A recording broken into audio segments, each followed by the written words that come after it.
You are looking at Julian's pronunciation guide, where we look at how to pronounce better some of the most mispronounced words in the world, like this other curious word. But how do you say what you're looking for today?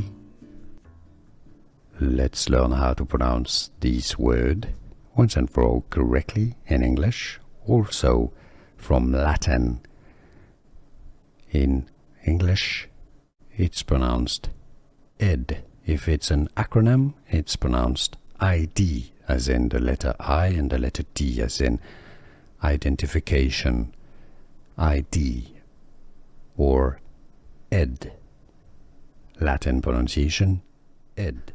Here are more videos on how to pronounce more confusing words and names too many mispronounced. Like this video if you found it useful. I appreciate your support. I'll see you soon and thanks for watching.